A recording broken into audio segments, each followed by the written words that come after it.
Yeah. I think we're live.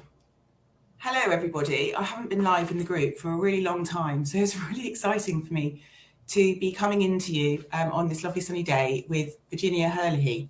Hello, Virginia. Thank you so much Hi, for. how you doing? Yes, it is lovely to see that sun. I know it's very rare in England now. We've got like the biggest heat wave that we've seen in a really long time. So I'm really excited to have you here. We've been talking about doing this for a long time, and now we finally got it in the diary. And I know that the people who will be watching this will be really interested in what you're sharing. So just to give you a bit of a background to those who are watching, I'm going to give a little intro to allow people to join, because it takes a little while for people to join. Today, I'm joined by Virginia, who I've just introduced, and Virginia is a working parent coaching expert and also the founder of a company called How Do You Do It? And Virginia is going to tell you herself a little bit more about what she does and about how do you do it. But she's coached thousands of working parents over the last 16 years. And today, what we thought would be really useful would be for her to share her tips on understanding and getting to grips with some of the most frequent challenges that we feel as working parents. And I know from working for many, many years myself that I've been through so many different emotions and feelings. And I see this sort of discussed in the group all the time, those feelings of guilt and people not being able to sort of put those boundaries in place, feeling overwhelmed, not being able to say no. And I'm sure that lots of the people listening to this today will definitely relate to that. I know I really do. So welcome, Virginia, to the community. And before we delve in, I just thought it might be helpful for you just to tell us a little bit about yourself and what you do and how you came to be doing this. Yeah, absolutely. So, hello everybody. It's lovely to be here. They say that you design the work you wish you'd had. And when I became a working parent, the work I've designed is exactly the work I wish I'd had. Because being a working parent, certainly when you make the transition from being a working person to working parent, is hard. And I don't know that we're very well prepared for that. They tend to do a lot of preparing us for having a child.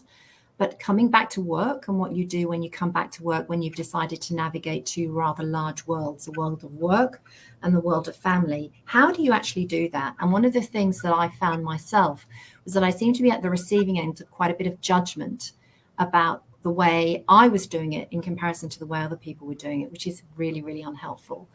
And so with my background as an executive coach and a corporate trainer over many years, I thought, what can I do? Now, we fast forward 16 years. How Do You Do It has worked with thousands of people in different jurisdictions around the world.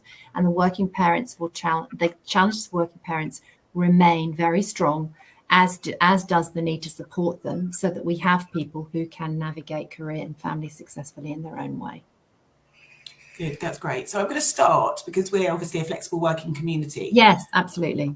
And the world has imploded in the last few years. Yeah. And, the workplace has changed. We've all changed with it. And I think more and more of us are working in a hybrid way or more flexibly. And there are clearly tons of benefits of that, but there's also some challenges that brings as a working parent. So I thought it'd just be great to kick off with getting some insights around the pros and cons of working flexibly and the challenges that people face. Yeah, so look, I think it's a very interesting one, this one. If you go back a few years ago, I mean, there's no doubt. I start with the positives because I always start with the positives. The positives of flexible working now, people work flexibly. The world has changed so dramatically in this space. We have now got an openness and an attitude to it which is far more accepting because we've had to be. And so the fact that we are able to work so openly from our own homes, you see children wandering around the background, you see dogs wandering around the background, there's an openness and acceptance that you have a life outside of your work. And I think that has facilitated things for working parents hugely. And there has been a recognition that they've been having to live and work and parent in the same place and the challenges of that. So I think and the other party that's benefited a lot from this, I don't know how many people we'll have on the call in this category, is actually men who are going through this transition, because they've had exposure to their children in a way that they haven't previously, and they don't want to lose that now. And as things normalize for men in that, it normalizes for women. And so that's a very positive thing, I think. And there is a lot more openness now about, work where you like, but get the work done, kind of thing. But I don't really care as much. On the downside, Katie, and there's always a downside, and for working parents in particular, the challenge here is it becomes, when do you stop? You can literally always be on, because with technology now and with the fact that people can work anywhere now, you could be on the whole time, which means what we've heard from working parents is their day just keeps extending and extending. It just gets longer. They get up earlier to get some work done before everything starts. Then they're up again at the end of the day. So there's a real blurring of boundaries, and we don't even have a physical boundary anymore, potentially. We don't have to leave the house to go somewhere to go to work. We can do it all together, but it means things have got all kind of interlinked. So how do we separate and keep different parts of our life somewhat separate? I mean, that's all absolutely true. And I think that's one of the biggest challenges, as you've said, the boundaries are so blurred now. And I also feel like there's a lot of people having to feel like they have to prove themselves more because they're not out there, out of sight, and they don't want to be out of mind. You know, what advice do you have? So we've talked about the fact that, you know, the boundaries are blurred, but I know that you've got lots of strategies and tips for people for how to actually manage this. So it'd be great to hear those. Yeah, the first thing to say about boundaries is, you know, have a look at why you find it so hard to set them. And the reason you find it so hard to set them is actually because you don't like saying no to people. So generally, people find it hard to say no. But the reality is, if you're going to keep any sense of sanity and you're going to look after yourself to a degree you need to manage the two different parts of your life, you're going to need to learn to say no to some things. But we don't like doing it. It's just why we don't set boundaries. And we're also worried about what it's going to look like for us. We're already aware, if we work flexibly, and I'm in that category too, what's it going to look like if I'm the person who's saying no to something, or I'm setting a boundary around something? Is that going to make me look like I'm the awkward one, I'm the one who's being difficult, etc., etc.? And sometimes we have these stories in our head about what it's going to mean if we set a boundary, which actually are only in our heads. We've got no evidence for the fact that they're coming from anybody else, but we make that up as a reason why we better not set a boundary. So the first thing to look at is recognize what's getting in your own way of you setting a boundary, because it's not going to help you. It actually doesn't help anybody else. And you're telling yourself a story of what might go wrong. So that's the first thing. But then you actually need to get clear on the different types of boundaries you need to set. So I'm going to give you a couple of distinctions here. And the first one is your non-negotiables. There will be some boundaries that are non-negotiable. And I'm going to give you an example. So if you're a working parent, a non-negotiable is a pickup time with your child. You can't say to your employer, well, it doesn't really matter if I leave at 5:30 if you have to pick them up at 5 o'clock. That's a non-negotiable boundary. So that needs to be very clear. But which ones fall into that category? So that the non-negotiables, I cannot move this because other things are relying on it in my other life, which also has a relevance. So it's your non-negotiables around your time is number one. But the second one, and this is the one that often people don't do very well, is what's my preferred boundaries, you know, all things being equal. Recognizing that employers today and you expect flexibility both ways. So you can't say I'm always going to do it like this. That's not possible. But what's your preference? So what's your preference around your time, around things like what time I start, what time I finish, how much work I do at the weekend? Am I okay to work in the evening? Do I need a block out period between 5 and 7 p.m.? What do I need to do to allow time? You know, what's my minimum amount of time I want to spend with my children in the week, my partner in the week? And what do I want to do around myself? Let's not forget you in the agenda here. What's the minimum thing, the essential thing I do for me? For me, when I had young kids, it was going for a walk a couple of times a week. That really helped me, being out in nature, helped my sanity. It wasn't a long period of time, but it was essential for my well-being. That was a preferred boundary. So it really is important that you get clear on those things, because most of the time it's perfectly fine for you to do those things. So that's a starting point on that, Katie. Yeah.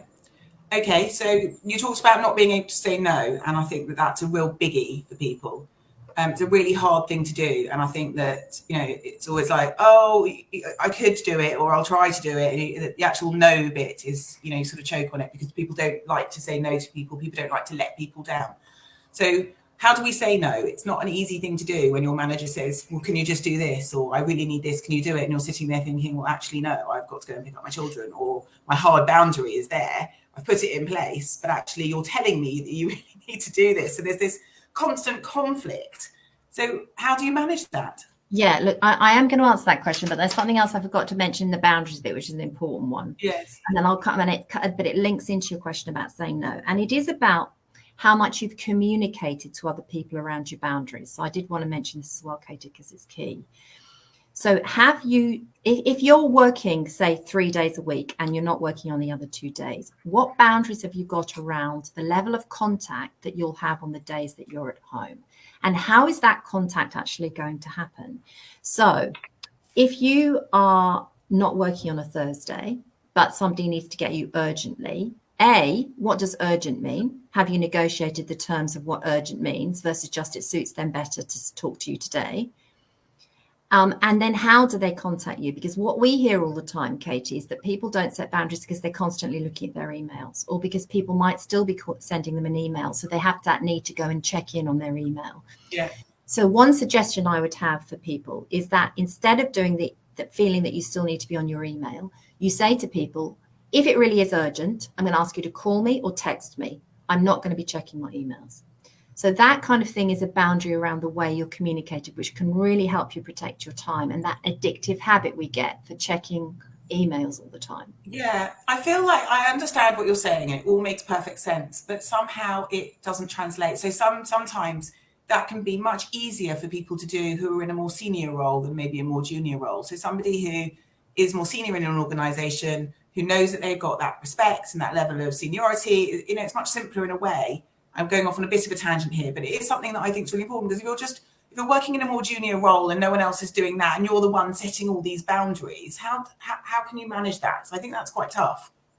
Well, it really is about trying to have clarity with the other person about what they need from you, and also recognizing that they have negotiated a 3-day-a-week arrangement with you. The organization has said yes to that. So there isn't an expectation on the whole. You're not being paid to do more than that. So it is just making it clear, yes, I am available. This comes actually to the next bit about how you say no. Yeah. This is what I can do is one of the strategies for dealing with saying no. Instead of focusing on what you can't do, which is I'd rather not check my emails, you focus on what you can do, which is if you do need to contact me and it's urgent on my day off, can I ask you to send me a text or to get me on my phone, because that will be the easiest way of getting me. So you've actually done the same thing, but you've put it in a positive about what you can do based on what you are asking for. And most people are very reasonable with that.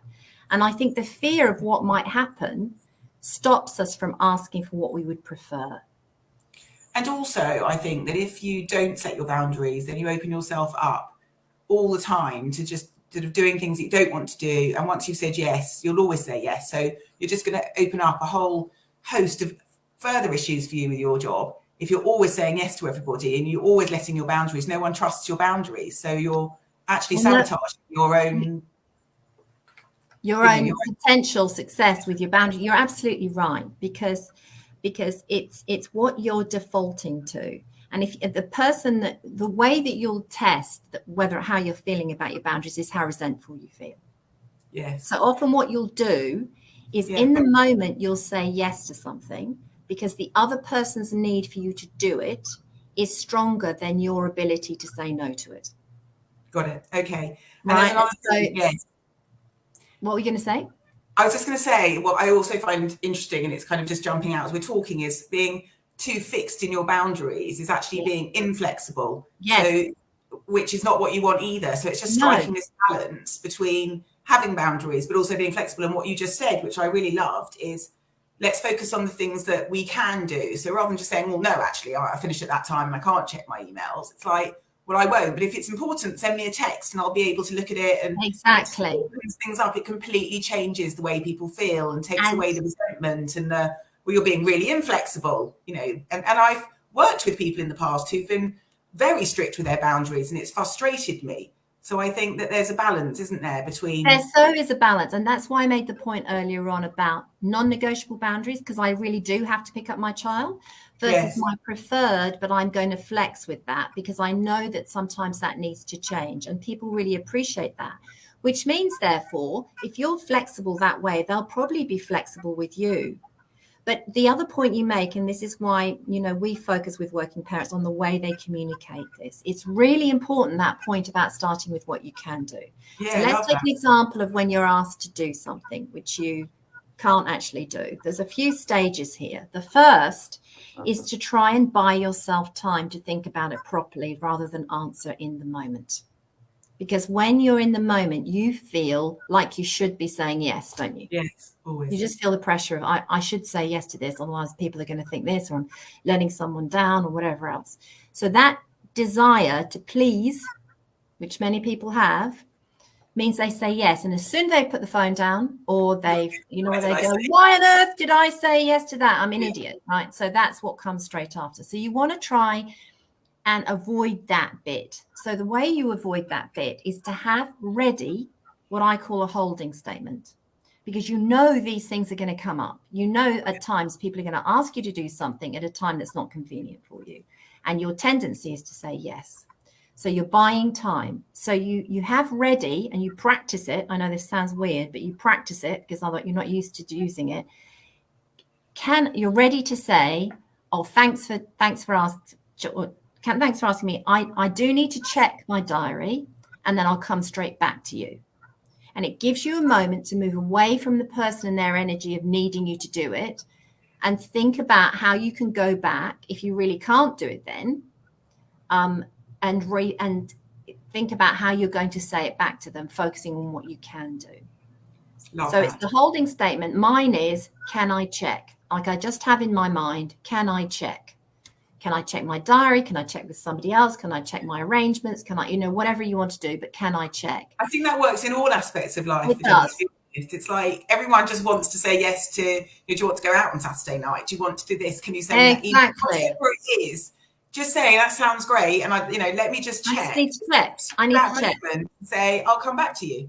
Exactly. Get yourself in a hole by agreeing to do everything that you don't want to do and then regretting it afterwards. Precisely, which is exactly what happens, which is why we run ourselves down and we get, our resilience drops, because we've said yes to too many things.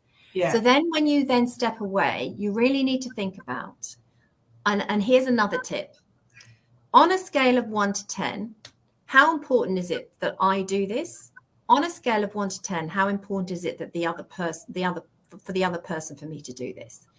And it will help you identify really what's the most important. I mean, yes, you could do it, probably easier for them to do it, but you're not the only person who knows how to do that. They could ask somebody else to do that, versus you're the only person who knows about this, and this is the only time that it can happen. Then you might try and flex your arrangements.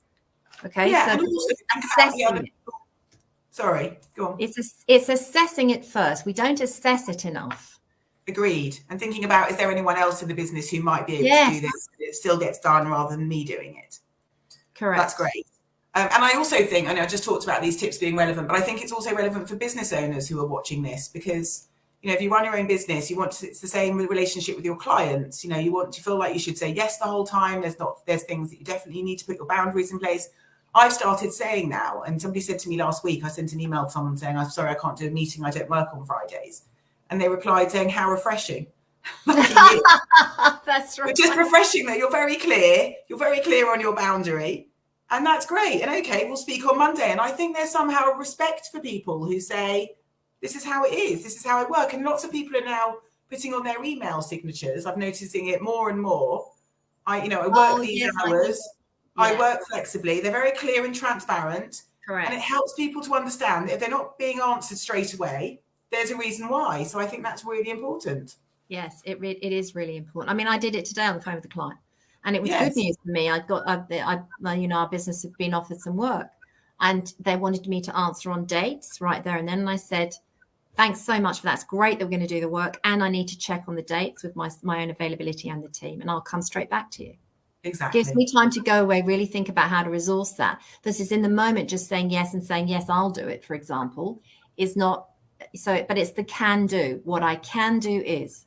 That is a mantra. What I can do is.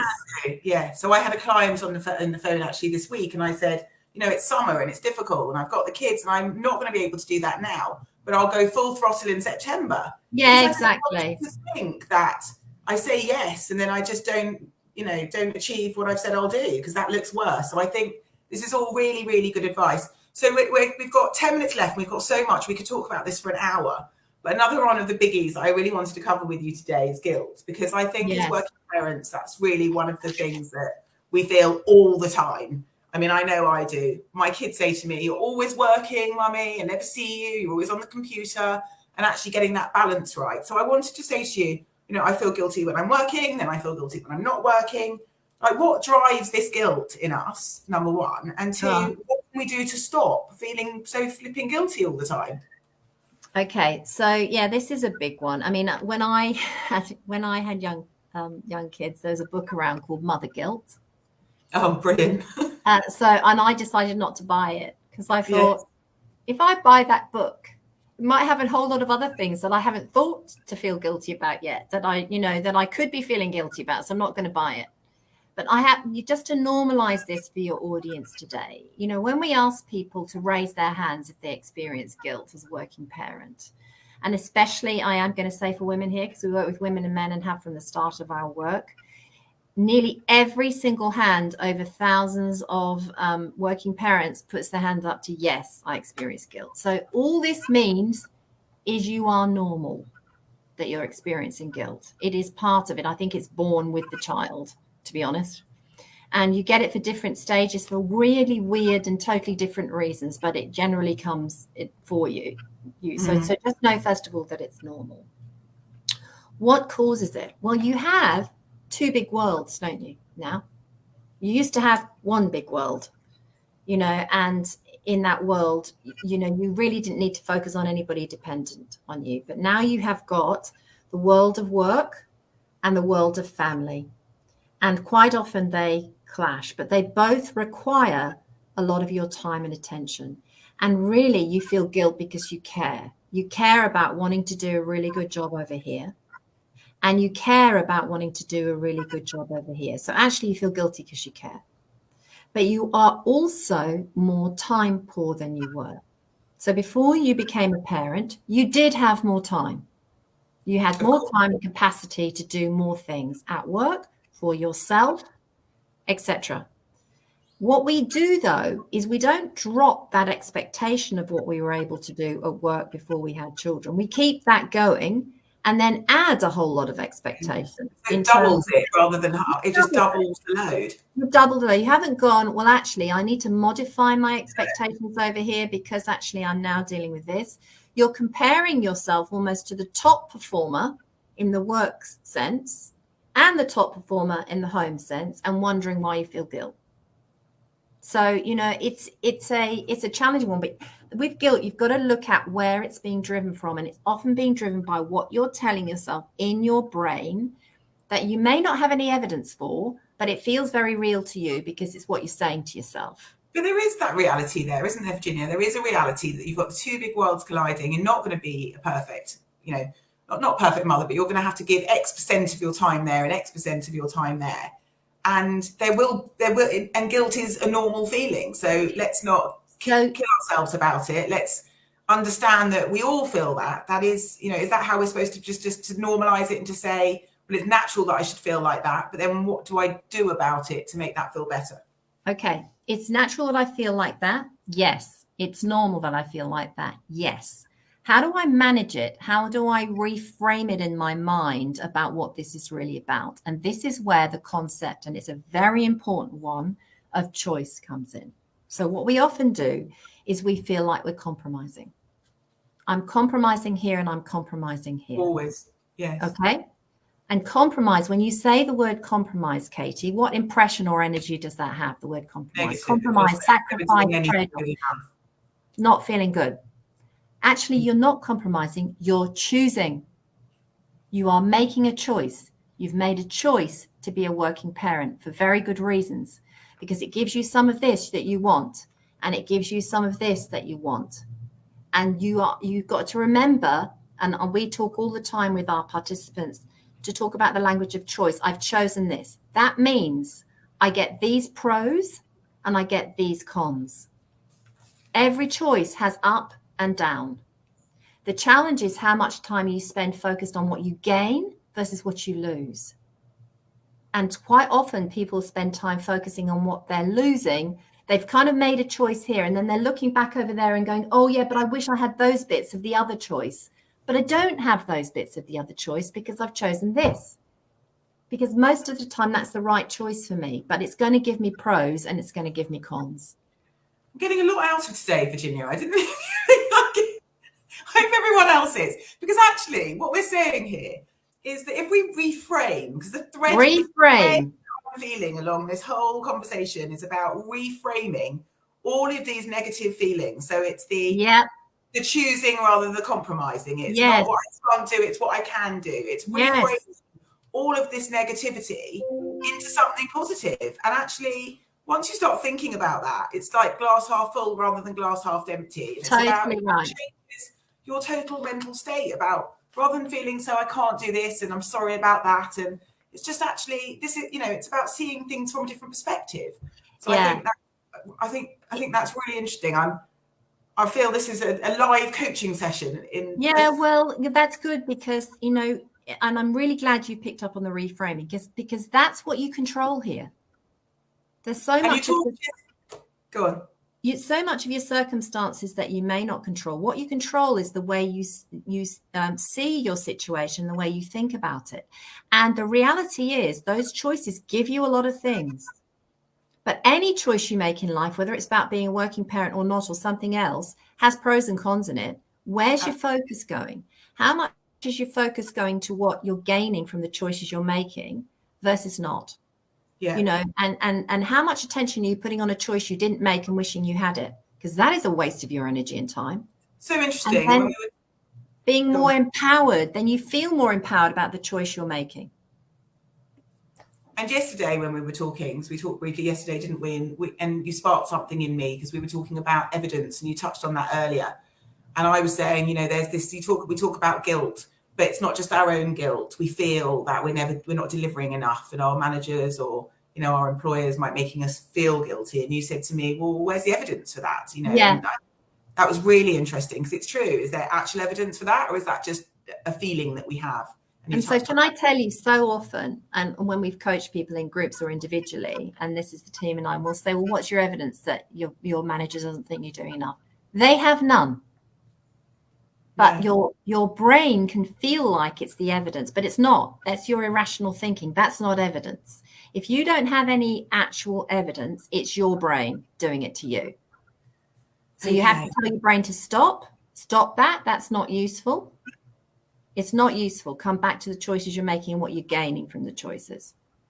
Correct. Okay. So we're running out of time. We're perfectly to time. We've got a couple of minutes left. So let's just end on, let's talk about, you know, how people can get more of this, because I feel like there's been so much value from this. I know that you've just done some videos and they're going to be posted on YouTube. So we're going to send people a link to that.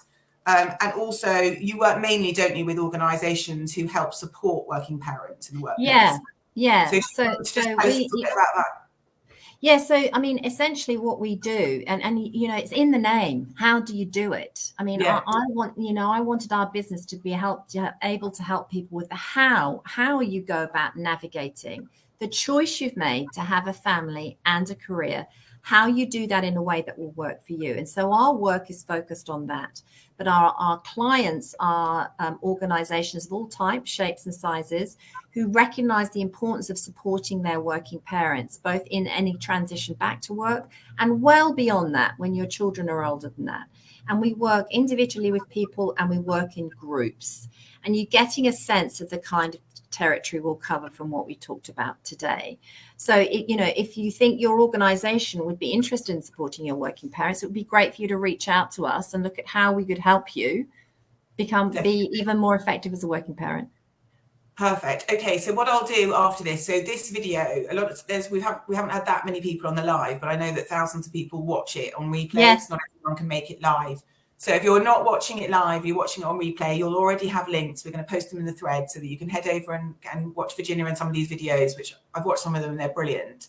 And also we'll leave some details for how you get hold of Virginia at How Do You Do It if you think that your business might benefit from working with them. We've had quite a lot of comments as well, just before we close. which I'm just going to share. So I've really enjoyed the dynamic, very entertaining. That's good. Very useful. Oh, we like to be entertaining. We've had, I think it comes down, Fab, thanks for putting this on, fantastic duo. Any questions here? We haven't really got any questions. I was recently told that the glass is actually full. Some of the glass might be air, but we need air to breathe, so it's never half full. Oh, I love that. The other part of the glass. That's a lovely way to end. I love that. It's great. I'm going to take that. Thank you. Oh, yeah. Okay, I'll use that. All right. Well, look, Virginia, it's been a pleasure having you join us. Thank you so much. Pleasure to join, Katie. I've really enjoyed it, and I feel like we've covered a lot. And actually, there's been some really good strategic, nuggets and advice and tips that people can actually go away and use. And I think that the big message I got today is reframe, be positive, think about how you kind of rethink things to take away the compromise and the negativity, and think about how you what you can do rather than what you can't do.